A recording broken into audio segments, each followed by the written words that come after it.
अध्यक्ष सुनीता रावत ने गुरुवार को अध्यक्ष पद की शपथ लेते हुए अध्यक्ष पद का कार्यभार विधिवत ग्रहण किया है।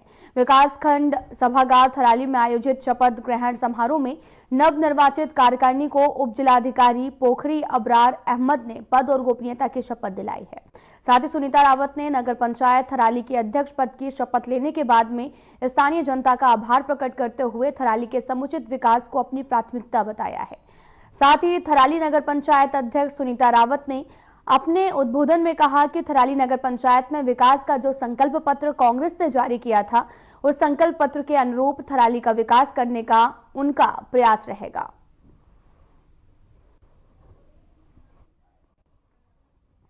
आपको बताते चले कि शपथ ग्रहण समारोह आयोजित होने वाला है, जिसको लेकर नवनिर्वाचित अध्यक्ष ने शपथ भी ली है। और साथ ही आपको यह भी बताते चले कि नवनिर्वाचित अध्यक्ष पद की शपथ ली गई है। तस्वीरें आपको दिखा रहे हैं जो कि थराली से हैं, जहां पर अध्यक्ष पद का कार्यभार जो है वो ग्रहण किया गया है। नवनिर्वाचित अध्यक्ष ने शपथ भी ग्रहण की है। पूरा मामला थराली से है।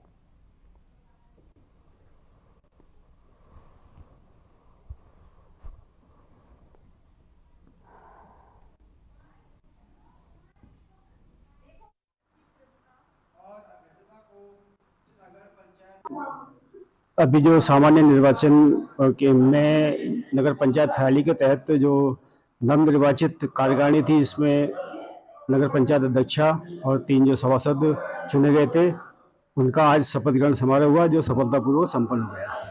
आज हम सभी ने, मैंने अध्यक्ष पद की शपथ ली है और पार्षदों ने शपथ ली है। हम सभी लोग जो हमारा विकास का एजेंडा था उस पर कार्य करेंगे। जो हमने अपना संकल्प पत्र जारी किया था, घोषणा पत्र जारी किया था, उस पर हम पूरा प्रयास करेंगे कि आने वाले 5 सालों में उन कार्यों पर, उन बिंदुओं पर हम लोग कार्य करेंगे और अपने नगर क्षेत्र को विकास की ओर ले जाएंगे।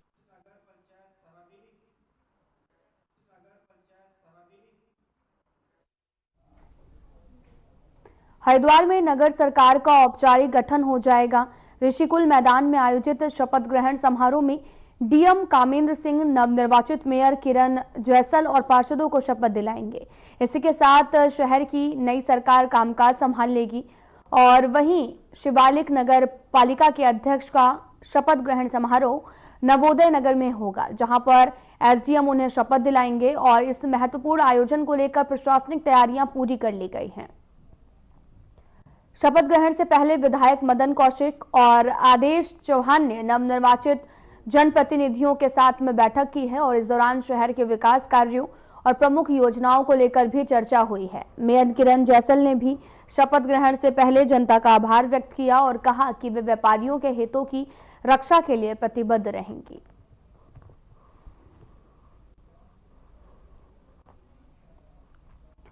नगर सरकार का शपथ ग्रहण समारोह हुआ और आपको बताते चले कि पूरा मामला हरिद्वार से है, जहां पर नगर सरकार का शपथ ग्रहण समारोह आयोजित किया गया। इस दौरान मेयर किरण जैसल और पार्षद ने शपथ भी ली है। पूरा मामला हरिद्वार से सामने आया, जहां पर मेयर ने शपथ ग्रहण समारोह में हिस्सा लिया और बड़ी ही धूमधाम से लोगों के बीच में भी पहुंची।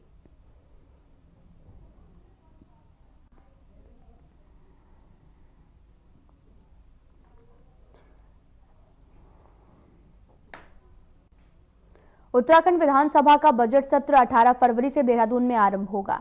बजट सत्र 24 फरवरी तक चलेगा। विधानसभा सचिवालय द्वारा एक अधिसूचना भी जारी की गई। उत्तराखंड के राज्यपाल लेफ्टिनेंट जनरल गुरमीत सिंह की ओर से 18 फरवरी से बजट सत्र आहूत करने की मंजूरी दी गई है। बजट सत्र सुबह 11 बजे से विधानसभा देहरादून में शुरू होगा। पहली बार देहरादून में पेपरलेस सत्र होगा।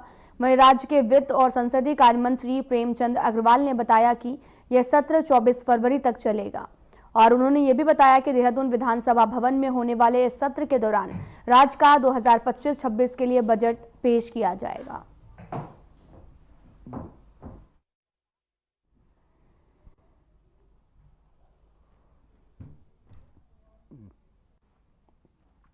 आपको बताते चलें कि 18 फरवरी से शुरू होगा सदन की कार्रवाई। आपको बताते चलें कि इसकी अधिसूचना भी अब जारी कर दी गई है। 18 फरवरी से शुरुआत जो है वो होगी सत्र की, जिसको लेकर उत्तराखंड विधानसभा का बजट सत्र शुरू होगा, जिसको लेकर बजट पर भी चर्चा होगी और तमाम तरह के जो मुद्दे हैं उन पर भी चर्चा जो है वो की जाएगी।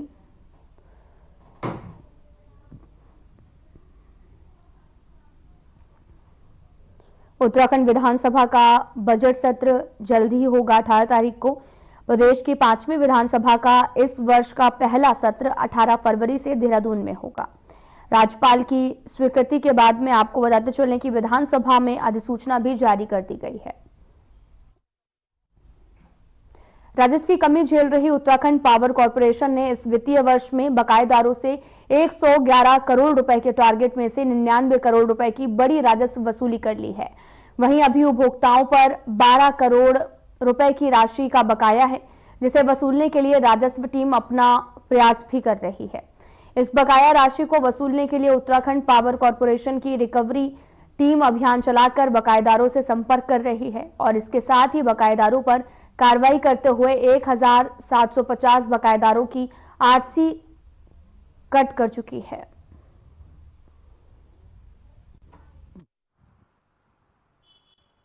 इस फाइनेंशियल ईयर के अगेंस्ट में अभी तक जो टारगेट था हमारा लगभग 111 करोड़ था, जिसमें से हम 99 करोड़ लेके आए हैं। बट अभी भी जो है 12 करोड़ के लगभग हमारा लैक ऑफ चल रहा है। उसको पूर्ण करने के लिए वर्तमान के लक्ष्य उसमें मिलाते हुए हमको लगभग जो है 21 करोड़ रुपए लेके आना है, जो कि जिसको हम अचीव करने के लिए लगातार बृहद अभियान चला रहे हैं, डिस्कनेक्शंस कर रहे हैं, काउंटिंग कर रहे हैं, घर घर जाके फ़ोन से भी संपर्क किया जा रहा है लोगों से। इसके अतिरिक्त हम लगभग 1750 आरसी काट चुके हैं, जो तहसील के माध्यम से वसूली की जाती है, और बाकी की आरसी जो है काटने की प्रक्रिया जारी है। जो अपने स्तर से कर सकते हैं बेस्ट, क्योंकि ऊपर से प्रेशर बहुत ज़्यादा है, रेवेन्यू की बहुत आवश्यकता है।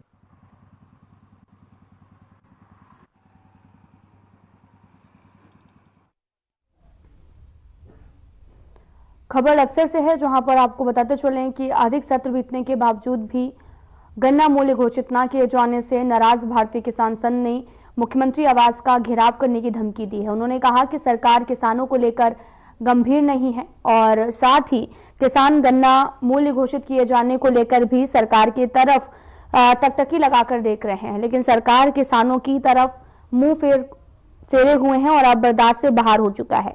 यदि एक सप्ताह के भीतर गन्ना मूल्य घोषित नहीं किया गया तो संघ के कार्यकर्ता मुख्यमंत्री के आवास को घेरने का काम भी करेंगे।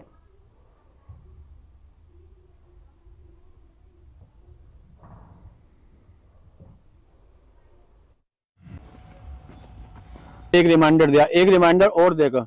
अगर जो ये 5-6 दिन में हमारी मांगे 7-8 दिन में नहीं वो करते तो उसके बाद में हम घेराव करेंगे मुख्यमंत्री का और गन्ना मंत्री का, क्योंकि अब किसान का सब्र टूट चुका है। और मेरी समझ में नहीं आता कितनी बड़ी बड़ी यूनियन बोली नहीं रही बिल्कुल भी। अरे भाई, हमको गन्ने के बारे में भी तो बोलना चाहिए। हमारी मेन जो क्या नाम गन्ने की पैदावार है उत्तर प्रदेश की, पश्चिम उत्तर प्रदेश की, उत्तराखंड की, और उस पर कोई बोल नहीं रहा बिल्कुल भी। मैं तो आज सबको कह रहा था भाई इसमें भी तो कुछ सोचो। लेकिन भारतीय किसान संघ अपने माध्यम से, अपने पूरे मतलब उसके तीनों जिलों के और पूरी यूनिट के माध्यम से हम लोग इसका घेराव करेंगे और जल्दी से जल्दी नई भाव घोषित करते तो मुख्यमंत्री के वहां जाकर। 38वें राष्ट्रीय खेल प्रतियोगिता में योग में स्वर्ण और कांस्य पदक जीत कर लौटे खिलाड़ियों का क्षेत्र के लोगों ने जोरदार स्वागत किया है। अल्मोड़ा में हुई योगासन प्रतियोगिता में देश भर से करीब 28 राज्यों से आए योग खिलाड़ियों ने हिस्सा भी लिया है, जिसमें उत्तराखंड की ओर से योगासन में प्रियांशु और शशांक ने योगा और आर्टिस्टिक में गोल्ड और रिदमिक में कांस्य पदक के साथ में नगद राशि भी जीती है। पिछले कई सालों से कमलेश्वर योग साधनालय ट्रस्ट में निःशुल्क योग शिक्षा ले रहे थे और वहीं ये ट्रस्ट के लिए भी अत्यंत गर्व की बात है। और विजयी खिलाड़ियों ने भी कहा कि राज्य सरकार ने उन्हें सरकारी विभाग ने नौकरी देने की भी घोषणा की है।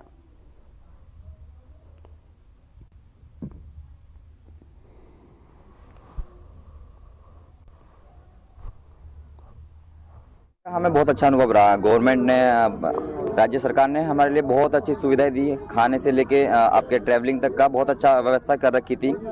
और वहाँ से हमें गुरुजी के आशीर्वाद से गोल्ड मेडल और एक ब्रॉन्ज मेडल प्राप्त हुआ।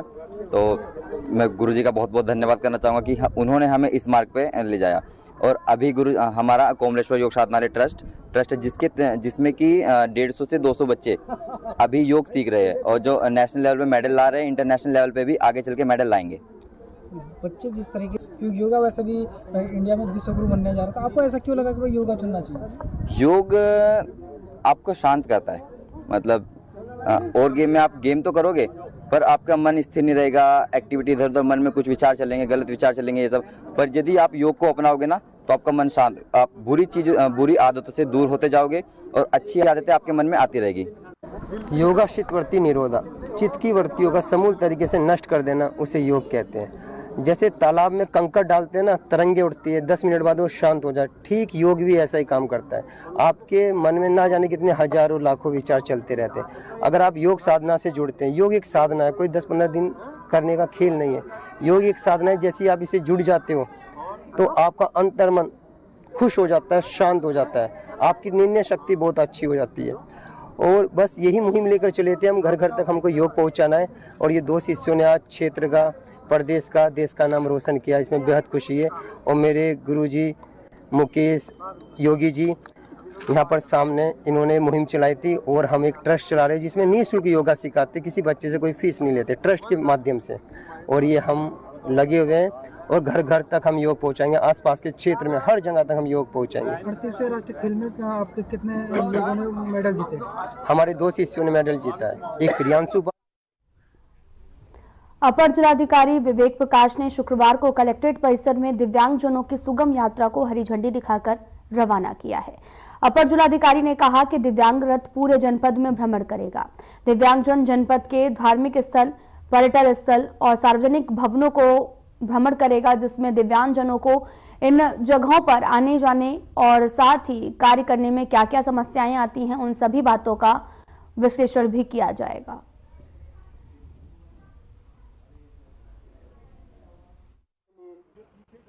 दिनांक 7 तारीख को दिव्यांग रथ किया गया है, जो पूरे जिले में जो है भ्रमण करेगा और जिले के जो विभिन्न धार्मिक स्थल हैं, जो मुख्य कार्यालय हैं, वहाँ जाएगा और जाकर के दिव्यांगजन जो है उनको देखेंगे कि कैसे समस्याएँ क्या हैं, प्रॉब्लम्स क्या हैं और क्या दिक्कतें आती हैं उनको जो है आने में, क्या कार्य करने में। तो उन सभी को इंटरव्यू लिया जाएगा और जो फ्यूचर जो प्लानिंग करेंगे हम लोग बनाएंगे, उसके साथ उनके जो सुविधा के अनुसार डेवलप किया जाएगा वहाँ का।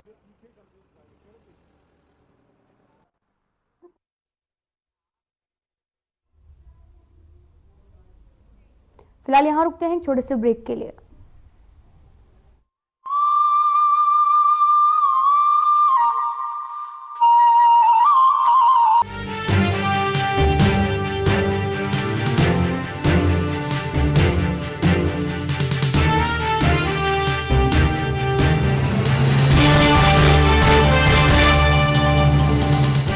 देवभूमि उत्तराखंड में 38वें राष्ट्रीय खेल शुरू हो गए हैं। उत्तराखंड में पहली बार इतने बड़े पैमाने पर इस तरह के नेशनल इवेंट का आयोजन हो रहा, ये अपने आप में बहुत बड़ी बात है। आज स्पोर्ट्स को भारत के विकास से जोड़ा जा, हम इसे भारत के युवाओं के आत्मविश्वास से जोड़ रहे हैं। नेशनल गेम्स का सफलतापूर्वक आयोजन राज्य सरकार के नीतिगत प्रयासों को उजागर करता है। खेलों के इस महाकुंभ को सफल बनाने के लिए मुख्यमंत्री श्री पुष्कर सिंह धामी के नेतृत्व में राज्य सरकार ने काफी पहले से उच्च स्तरीय तैयारियां शुरू कर दी थी। राज्य में हाईवे, सड़कों, अस्पताल, स्कूल, कॉलेजों समेत बेहतरीन इंफ्रास्ट्रक्चर है। इसी कड़ी में प्रदेश में विश्व स्तरीय स्पोर्ट्स इंफ्रास्ट्रक्चर और अत्याधुनिक सुविधाएं भी उपलब्ध कराई गई हैं। राज्य में 2 अंतर्राष्ट्रीय स्तर के sports complex, 3 astro turf, 1 velodrome और 22 से अधिक स्टेडियम हैं। राज्य में नई खेल नीति भी लागू की गई है और अनेक योजनाएं चलाई जा रही हैं। इन दिनों नेशनल गेम्स के प्रति उत्साह चरम पर है। 10,000 से अधिक खिलाड़ी 35 अलग अलग खेलों में अपनी प्रतिभाओं का प्रदर्शन कर हर दिन नए कीर्तिमान स्थापित कर रहे हैं। ये बरसों की मेहनत के बाद मिली विजय भी है और भविष्य की जीत की तैयारी भी। यही खिलाड़ी आने वाले समय में अंतर्राष्ट्रीय मंचों पर देश का नाम रोशन करेंगे। संकल्प से शिखर के मूल मंत्र पर कार्य करते हुए राज्य सरकार देवभूमि उत्तराखंड को खेल भूमि के रूप में पहचान दिलाने के लिए पूर्णतः प्रतिबद्ध है।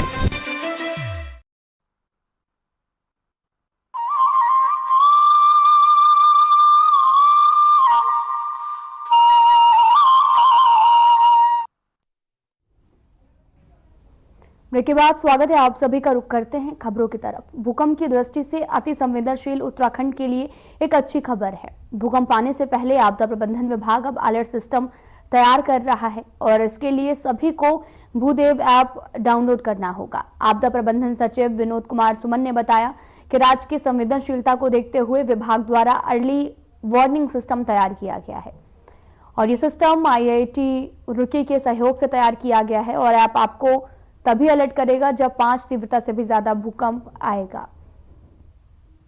सचिव आपदा ने यह भी बताया कि इस अलर्ट सिस्टम से लोगों को 18 सेकंड तक का समय मिलेगा और जीवन बचाने के लिए 18 सेकंड बहुत होते हैं और इस भूदेव ऐप को डाउनलोड करने के लिए बड़े स्तर पर अभियान चलाया जाएगा।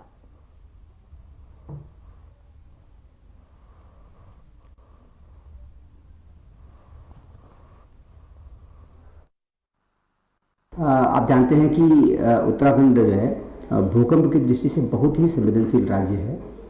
हम जोन 4 और जोन 5 की श्रेणी में आते हैं भूकंप की दृष्टि से, संवेदनशीलता की दृष्टि से। ऐसे में बहुत अधिक अलर्ट रहने की आवश्यकता है। छोटे छोटे भूकंप आने से अभी हमने वाडिया से रिक्वेस्ट किया था, उनकी रिपोर्ट आई है। उनका भी कहना है कि छोटे छोटे भूकंप से बहुत चिंतित होने की आवश्यकता नहीं है, लेकिन चूंकि हम ऐसे संवेदनशील राज्य हैं कि हमें हमेशा तैयार रहना पड़ेगा भूकंप के लिए और इसके लिए उत्तराखंड एक अग्रणी राज्य है जिसने अपना अर्ली वार्निंग सिस्टम डेवलप किया है। हमने भूदेव ऐप डेवलप किया है IIT रुड़की के सहयोग से। उसमें जब भी कभी 5 या उससे अधिक रिक्टर स्केल पे तीव्रता का भूकंप आएगा तो जिसके पास भी वह इंस्टॉल रहेगा उसको तत्काल एक अजीब सी एक आवाज़ आएगी। आप अपना आवाज़ ट्यून इस तरह सेट किए रहेंगे, वो आवाज़ को पहचान जाएंगे कि ये आवाज़ वही आवाज़ है और आप अलर्ट हो जाएंगे। जंगलों में लगने वाली आग को लेकर उत्तराखंड वन विभाग इस बार पूरी तरह से तैयार है। इस साल तकनीक का इस्तेमाल करते हुए प्रयास किए जा रहे हैं और प्रदेश में वन अग्नि की घटनाएं कम से कम हो रही हैं। प्रदेश के प्रमुख वन संरक्षक धनंजय मोहन के मुताबिक नए डिजाइन किए गए ऐप का विभागीय कर्मचारियों और अधिकारियों ने इस्तेमाल जो है वो शुरू कर दिया है और ये अभी एडवांस टेस्टिंग स्टेज पर है।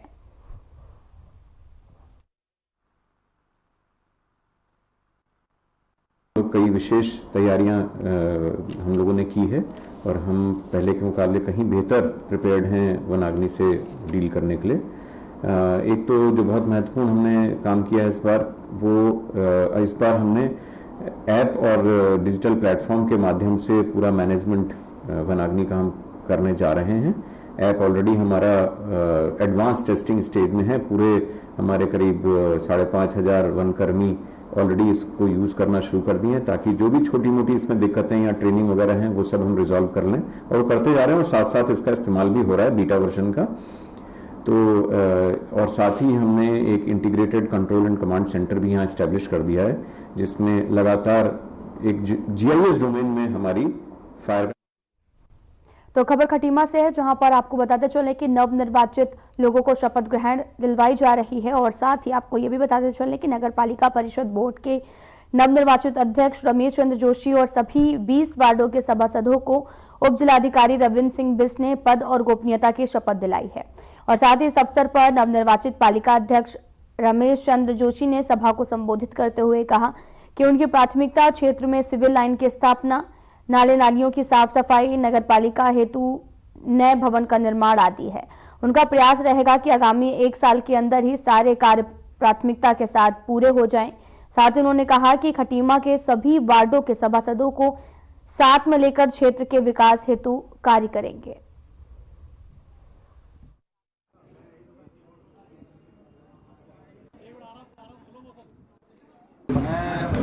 क्योंकि जैसा कि माननीय एसडीएम साहब ने भी कहा कि मैं बोलने में कम विश्वास करता हूँ और करने में ज़्यादा विश्वास रखता हूँ, तो मैं आपको विश्वास दिलाता हूँ इस खटीमा की 1 साल के अंदर आप दशा और दिशा दोनों बदली हुई देखेंगे और खटीमा एक साफ, सुंदर और स्वच्छ शहर के रूप में कहलाएगा।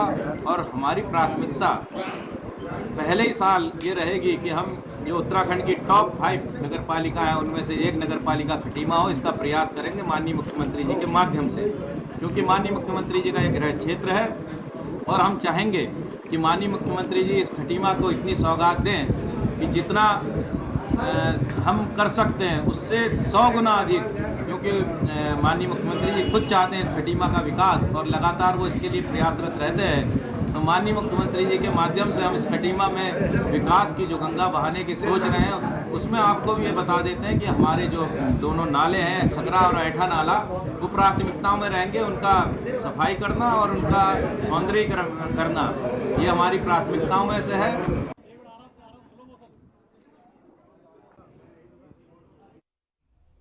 38वें नेशनल गेम्स के 10 दिन रुद्रपुर के मनोज सरकार स्टेडियम में ट्रैक साइकिलिंग की कई प्रतियोगिताओं का आयोजन चल रहा है। इस दौरान सीएम पुष्कर सिंह धामी ने ट्रैक साइकिलिंग का लुत्फ उठाते हुए खिलाड़ियों का हौसला अफजाई किया है और इस दौरान आपको बताते चले कि उन्होंने स्कूली बच्चों के साथ बातचीत कर उनके साथ फोटो भी खिंचाई है, जिसके बाद में उन्होंने ट्रैक में पहुंचकर टेक्निकल टीम खिलाड़ियों से मुलाकात की और ट्रैक में पहुंचकर 300 मीटर साइकिल चलाकर साइकिल राइडर का हौसला बढ़ाया है।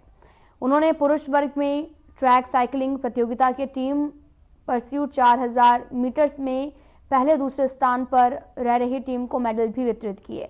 प्रतियोगिता में सर्विसेज टीम ने गोल्ड, पंजाब ने सिल्वर और राजस्थान की टीम ने कांस्य मेडल जीता है। इस दौरान उन्होंने कहा कि प्रधानमंत्री ने 38वें नेशनल गेम्स का शुभारंभ देहरादून से किया था और आज प्रदेश के लोगों में उत्साह दिखाई दे रहा है और वह भी खिलाड़ियों के उत्साहवर्धन के लिए मैदान में पहुंच रहे हैं। नेशनल गेम्स में उत्तराखंड अच्छा प्रदर्शन कर रहा है और साथ ही ये भी कहा कि 14 फरवरी को हल्द्वानी में 38वें नेशनल मैच का समापन गृह मंत्री अमित शाह द्वारा किया जाएगा।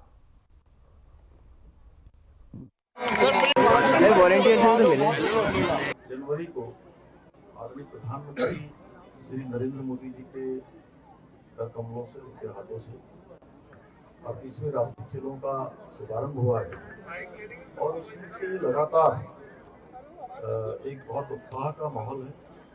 सभी लोगों में जोश है, चाहे वो हमारे देवभूमि उत्तराखंड के लोग हों या जो हमारे खिलाड़ी आए थे या हमारे जो उनके साथ वॉलंटियर्स लगे हुए हैं, 6000 लगभग ऑफिशियल्स लगे हुए हैं। कुल मिला के अगर मैं ऐसा मानूं कि 20,000 के लगभग लोग इस प्रतियोगिता का किसी न किसी रूप में संचालन कर रहे हैं। वॉलंटियर से तो मिले, हमसे तो मिले यार, अब खुल गया है, ओपन है। Facilitated with a mascot by the Honorable Chief Minister of Games. तो बड़ी खबर इस वक्त की 12 फरवरी को होगी कैबिनेट बैठक। सीएम पुष्कर सिंह धामी की अध्यक्षता में होगी बैठक।